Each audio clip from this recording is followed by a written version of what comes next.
All right, final week was finished with the first 12-week year that I have ever done. With 12-week year, I just used the jacket, but here's the actual book. Top 10 books I've ever read is 12-week year. Finished that and finished the first 12-week year with Q1 of 2026. And not actually working out for next, finally. I did that this morning. And so it's the bonus week 13 is what I just did, which is like transitioning, reviewing the 12-week year that just happened and making that plan for this upcoming 12-week year. So what are the main goals? What did I learn from last 12-week year? What am I going to do for this upcoming 12-week year of quarter one, quarter two of 2026? For the things that I've learned from 12-week year this quarter is that it's really hard to predict what month 3 is going to be like. So those weeks 8 to weeks 12, you can get a gist of that and have an idea of how that's going to go. But the first month and a half, you can get decently down if you have a good plan. And then the human element is a part of it. So when I was doing outreach for DJ companies, my main goal was to get a part of a DJ company to DJ a prom, and doing outreach where they're like, you don't have Fridays and Saturdays off right now. That's a big thing. So like I felt like it would be a slight waste of time not having Fridays and Saturdays off at the moment and trying to reach out to companies. So once I can tell them I have Fridays, Saturdays off, I can then reach out. So trying to reach out 10 to 15 companies a week, knowing that the biggest issue was Fridays and Saturdays. So that's one thing. So getting feedback and adjusting potentially for that last month of the week would be something to consider for this upcoming one. So that would be May, June. So in June, there'd be some slight adjustments and then a big adjustment that first week of July. The 4th of July now would be as a good milestone of that transitionary period. I don't plan on going on vacation on 4th of July because it's crazy expensive and busy everywhere. That's a good transition week. You get that one day of sometimes there's an office party at where I work, and I'm still going to be working on 4th of July most likely. But that's a good end of week to transition from quarter 2 to quarter 3. But I did get one DJ roster. I did get on one DJ roster and the owner, I like to think, likes me a lot. So that's what I did. I achieved that goal. I got on one. The thing was 2 or 3 rosters, but also learning when I was outreaching that most of the hiring was done in January, and I started mid-February that I started reaching out. So it was like not the greatest of timings, maybe the worst timing potentially to outreach is what I learned. I didn't know that before, but you learn and it's like, all right, cool. It might take a 2-year thing to start DJing proms and school events, but you learn things you don't know until you try. With the acceptance commitment therapy and this 12-week year doing action and taking action, you don't learn until you don't know how it works in the real world. You can do all the theory, all the books, all the acceptance commitment therapy potentially, but until you actually put into action, that is the main thing. Overall, I would say a success. Over 90% of what I hoped happened with the main goal of getting on a DJ roster. Having my first day this past week at the new job. I'm the new guy now. Again, that's weird to think, but it's going to be happening a lot. Hey, the new guy, and that's me. It's going to be me. I've been the veteran at my current day job, and now going into being the new guy again. So it's just getting that feeling, that interesting feeling that's going to happen. But yeah, we'll see what happens, and lots of first impressions I'm going to be doing. And the first impression with the owner from that DJ company says it's pretty rare to get that level of thinking that I have. That craftsman mindset of so good they can't ignore you. From Cal Newport, that's going. So hopefully I'm so good he can't ignore me. The DJ, I was helping out another DJ, or relieving another DJ this past week for the event. It was a family festival picnic type thing at a water park. I could see he knew the technical things a little better than me for DJing, which I'm open to learn.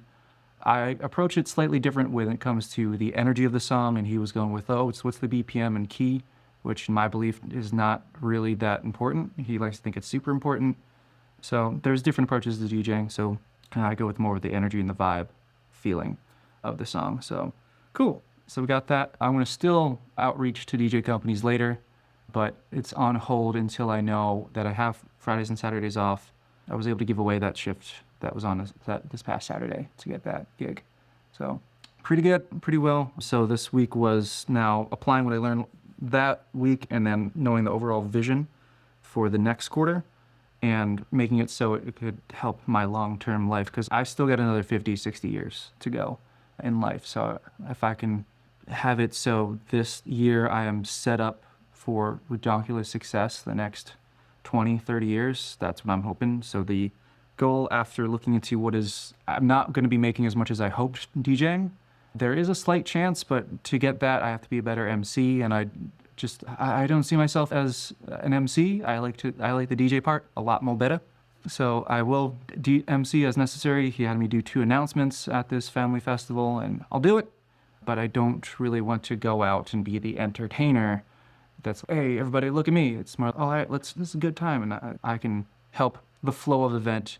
I know I need to put myself a little bit out there so I can get the credit for that, as opposed to it's more about the flow and people think they themselves got that feeling, when I'm going to an subconscious level of getting that feeling to come out of the person when it comes to DJing events. So getting credit is going to be something that I need to work on, because I know this is right and then I have to prove it, and I don't want to feel like I have or make it seem like I have a big ego, and I need to be the person in power and in charge. I want to earn the person's trust and earn their leader, them calling me a leader, as opposed to I have the power, you have to say what I say. I'm not a big fan of that. So going into now the 12-week year for quarter 2, spent a lot of time planning, making sure what do I want to do and what is the next step that I can get that goal of $80,000 a year baseline. And that is happiness. People say money doesn't equal happiness. It does, to a point. If you have over 60,000, 70,000, so my goal would be 80,000, so be a nice buffer. If you can get that 80,000 a year, yeah, you're going to be happy compared to my current. I think I'm making like 32,000 a year, but yeah, making 80,000 compared to 32,000, that is a significantly bump in happiness. But once you get to 200, 300,000 a year, that's where the more money doesn't necessarily correlate to more happiness, but going from 30,000 to 80,000, yes, that is a bump of happiness.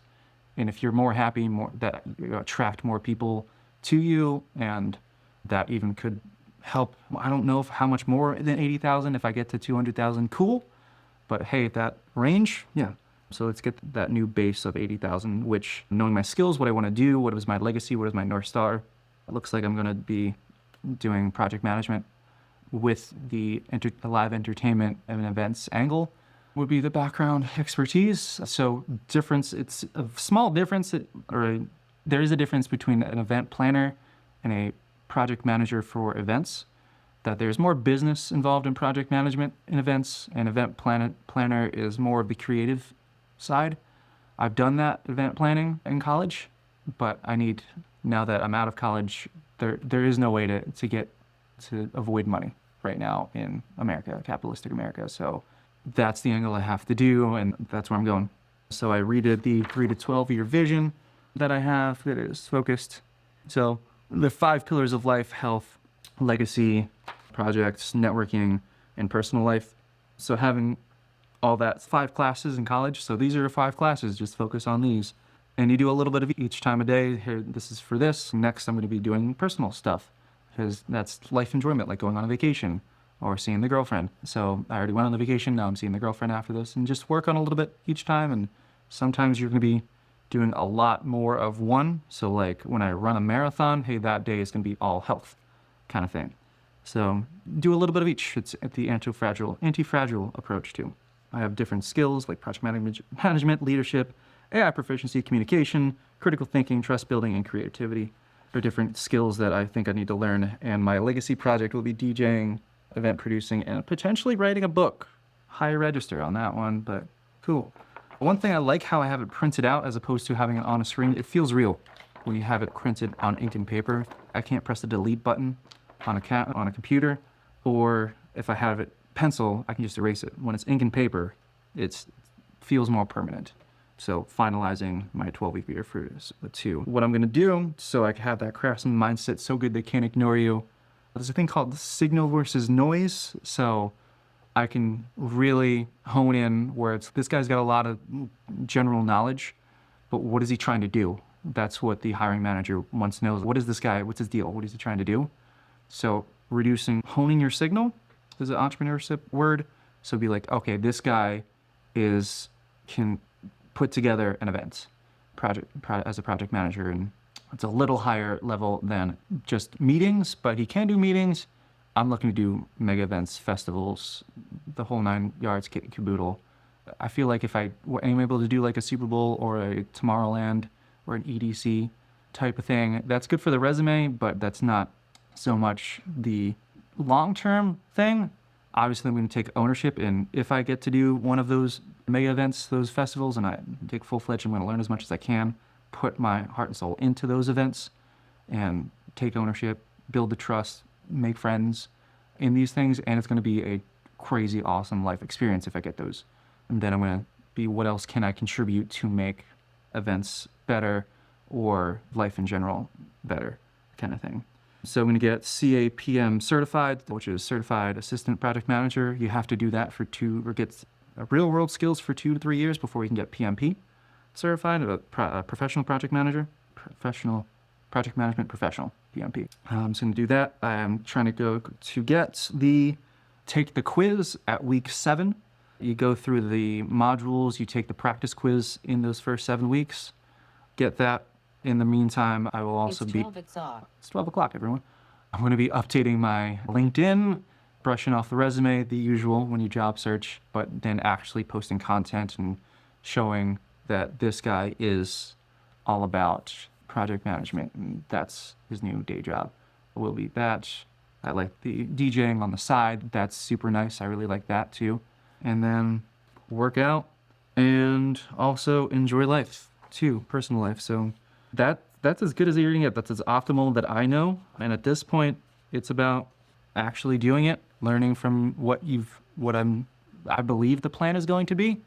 And I know that, hey, month 3 come June, I may have to adjust, because this past March, month 3, I had to adjust knowing that I didn't have Fridays and Saturdays off, and DJ companies want you to have Fridays and Saturdays off. So I was like, all right, cool, adjust, learn from that, and you go. So let's move on. Starting first day of Q2 is tomorrow. Happy April 2026. Let's do it.